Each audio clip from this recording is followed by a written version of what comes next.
Hello everybody. The topic I'm going to explain to you today is relevant to inflation.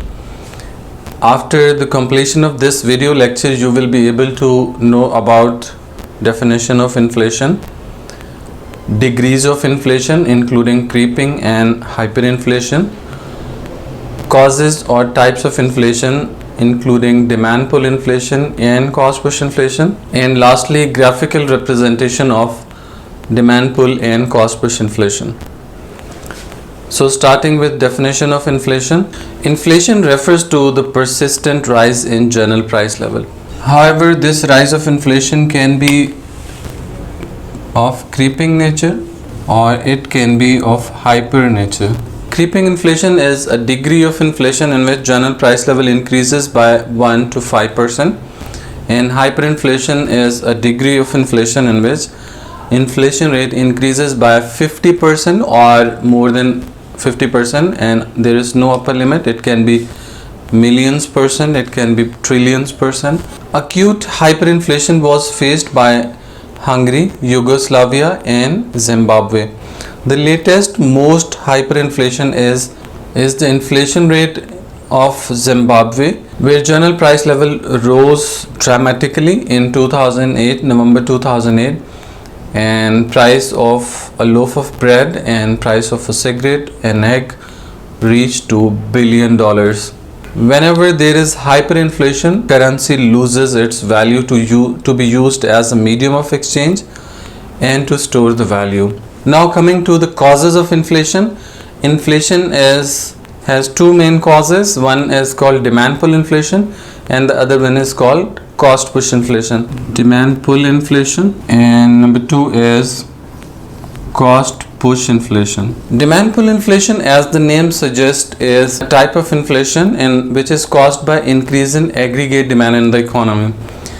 And aggregate demand pull inflation is caused by increase in aggregate demand in the economy, and whenever there is rise in aggregate demand, it will lead to inflation, and we can show it graphically. On X we have real GDP, or we also call it output, national output. This is origin point, and on Y-axis we have price level. Aggregate demand curve is negatively sloped like this, and aggregate supply is positively sloped. Equilibrium in macroeconomy takes place where aggregate demand intersects aggregate supply curve at point E. So equilibrium price level in macroeconomy is initially P and real GDP is Y. Now if there is rise in aggregate demand, then aggregate demand curve will shift to the right from AD to AD1. New equilibrium will take place where new aggregate demand curve intersects aggregate supply curve at point E1, and now the price level is P1 and real GDP is Y1. So we can see that general price level as well as real GDP both have increased here. So this rise in price level is known as inflation, and the gap between P and P1 is also known as inflationary gap. So you have seen that rise in aggregate demand resulted in increase in general price level, so it is causing inflation. But now the question arises that what causes aggregate demand to rise? So in previous lecture we have already seen that aggregate demand has four components: consumption, investment, government expenditure and net exports. If there is rise in any of these components, or there is net rise in these components, then aggregate demand will shift to the right and it will increase. So rise in aggregate demand is basically caused by its components, which include C plus I plus G plus X minus M. C stands for consumption, I is investment, G is government expenditure, X minus M is net exports. So if there is rise in consumption, investment, government expenditure and net exports, then it will lead to increase in aggregate demand, and whenever aggregate demand rises, it shifts to the right. Consumption may rise whenever there is rise in income of individuals, and there is fall in rate of interest, or there is fall in direct taxes. And investment may rise if there is low rate of interest in the country and investors think that it is really cheaper and it is really comfortable for them to get loans from financial institutions and to invest it into the business. Similarly, increase in government expenditure will also lead to increase in aggregate demand in the economy. And net exports mean exports minus imports. If exports are, the value of export is more than the value of import, then X minus M will be positive, and if X minus M is positive, it will lead to increase in aggregate demand. The second cause of inflation we have is cost push inflation, and as the name suggests, cost push inflation is caused by increase in cost of production, and whenever there is increase in cost of production, then aggregate supply falls, because cost of production determines the potential of producers to produce certain quantity of good or service.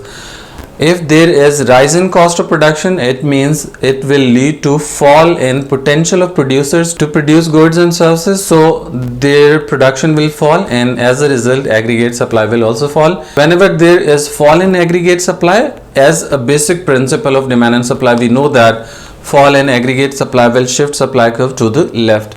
And now we can see how graphically this point can be elaborated. We have real GDP or national output on X, and this is origin point, and on Y axis we have price level. Aggregate demand looks like this as a normal demand curve, and aggregate supply is positively sloped. Equilibrium takes place initially at point E, where general price level is P and real GDP is Y. If there is rise in cost of production, aggregate supply will fall, and as a basic principle aggregate supply curve will shift to the left, so new supply curve will be somewhere at AS1, and we can see new equilibrium will take place at this point, that is E1, and now price level has increased to P1 and real GDP has decreased to Y1. So this rise in price level from P to P1 is called cost push inflation, and the gap between P and P1 is known as demand pull inflation. Is known as good inflation. This is good inflation because although in this situation general price level increases, but it also leads to increase in real GDP, and whenever there is increase in real GDP, it means economic activity in the country is high and country is achieving economic growth. And whenever there is greater economic activity in the country, consumers have more potential to consume, investors are investing more, and government is also investing more, exports are also rising.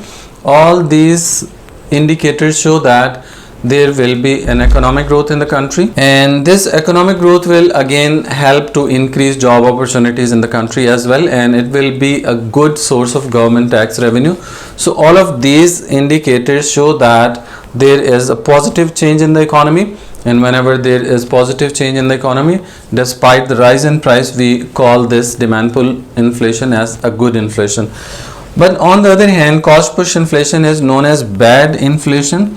It is known as bad inflation because in this situation real GDP is falling, national output is falling, and price level is increasing.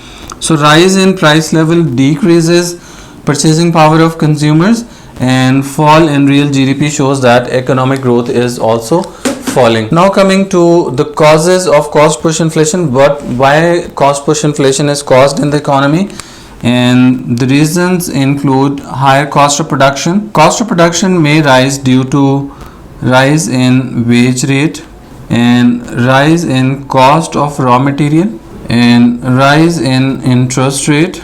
Overall cost of doing business will rise, and it will lead to increase in overall cost of production, and supply will fall. Similarly, if government imposes greater indirect taxes, high indirect tax will also lead to high indirect tax. Indirect tax means sales tax, general sales tax, value added tax, customs and excise duties. These are basically the taxes which lead to increase in cost of production for the producers and lead the supply curve to fall, and supply curve will shift to the left.